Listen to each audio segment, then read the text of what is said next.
Alors, premièrement, au A, on utilise les informations qu'on a pour calculer la valeur de petit a. Donc, il faut dériver. Et puis après, on remplace x par moins 3 et on trouve la valeur de a pour que la pente vaille moins 6. D'accord? Donc, on trouve que petit a, il vaut 3. Donc, on trouve que f de x est égal à x carré plus 3 sur x plus 2.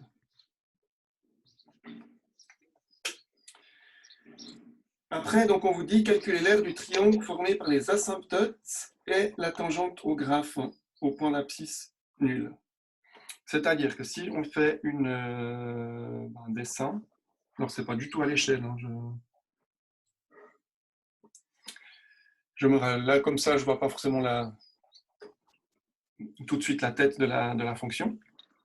Et quels seront les asymptotes de cette fonction?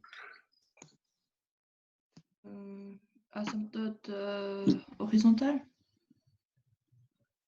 Alors, il faut déjà voir si on a des horizontales et il faut voir si on a des verticales. Ah oui, il y a un asymptote vertical à x égale à moins 2. Oui. Donc, x égale moins 2, il y a une verticale.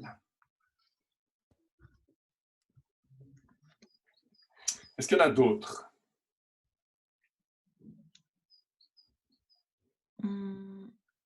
Je ne sais plus comment calculer les autres asymptotes.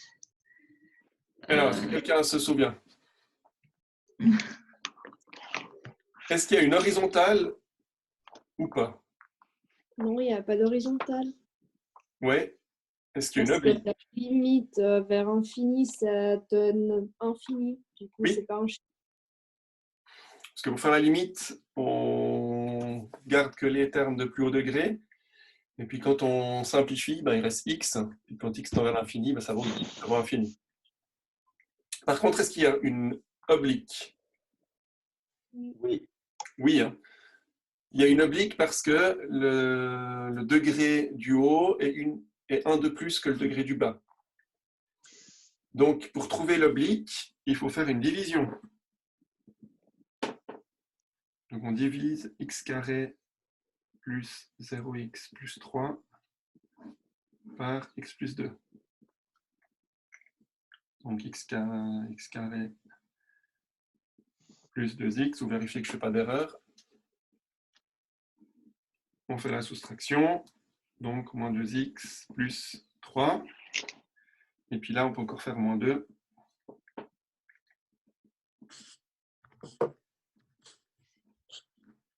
On fait la soustraction, et puis donc, il nous reste 7. Donc, ça veut dire que ça, c'est notre asymptote oblique. Est-ce que c'est clair pour tout le monde ou pas? Oui. Oui. Donc, x moins 2, ça fait 1, 2, donc moins 2, et puis une droite qui ressemble à ça.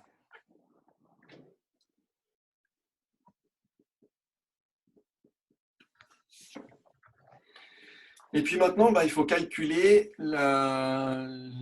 l'équation de la tangente. D'accord? Donc, l'équation de la tangente, il faut calculer.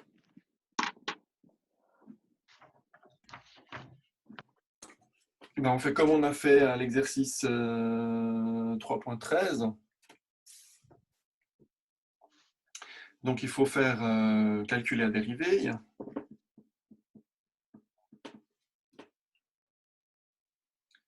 Donc, quand on calcule la dérivée, la dérivée du haut donne 2x fois le bas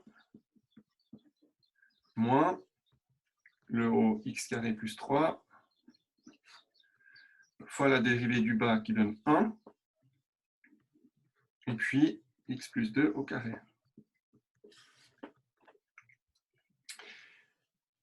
Alors, si on est un peu flemmard, on laisse comme ça, parce que ce qui nous intéresse, c'est la valeur de la dérivée quand x vaut 0. Donc, je suis un peu flemmard. On remplace les x par 0, donc ça fait 2 fois 0 qui multiplie 0 plus 2 moins 0 au carré plus 3 sur 0 plus 2 au carré. Donc toute cette partie, ça donne 0. Ici, on a moins 3. Et ici, on a sur 4. Pourquoi on fait pour 0? Parce que ce qui nous intéresse, c'est... Hop là. On a Guillage qui se fait la malle. Ce qui nous intéresse, en fait, c'est donc l'aire du triangle formé par les asymptotes et la tangente au graphe au point d'abscisse nul. Donc c'est la tangente au point d'abscisse égale 0. Okay. Donc quand x égale 0. Ok. C'est la tangente au graphe. Le graphe, il est par là, en fait. Okay. Merci. Voilà. Et puis maintenant, il faut calculer f de 0 pour savoir quel est le point. Je vais prendre une autre feuille parce que sinon, vous sortez. Ça sort du champ de la caméra.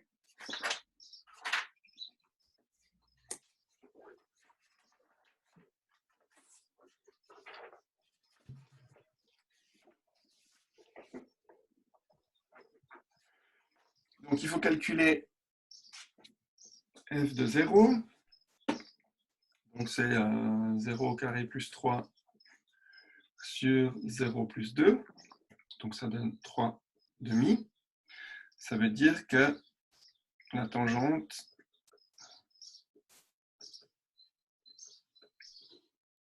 elle passe par le point 0, 3 demi. Donc 3 demi, c'est son ordonnée à l'origine. Donc, l'équation de la tangente,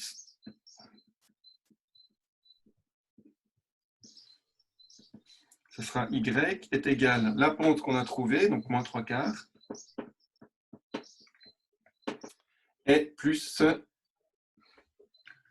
l'ordonnée à l'origine qui est 3 demi.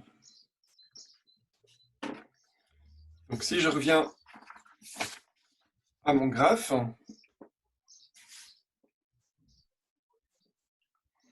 ça veut dire que je dois avoir une tangente ici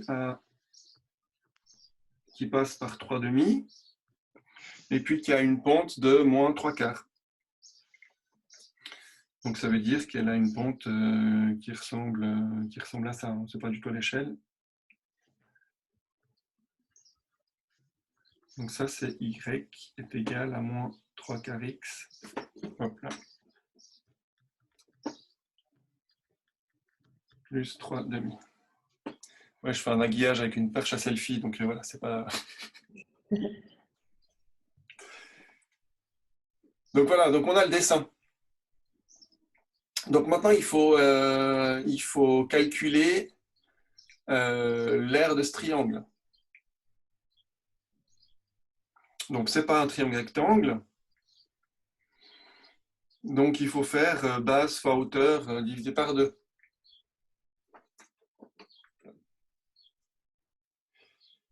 Donc comment est-ce que l'on fait ça? Eh bien, il faut calculer cette distance-là. Ce sera notre base. Et puis la hauteur, ben, on va la calculer comme ça.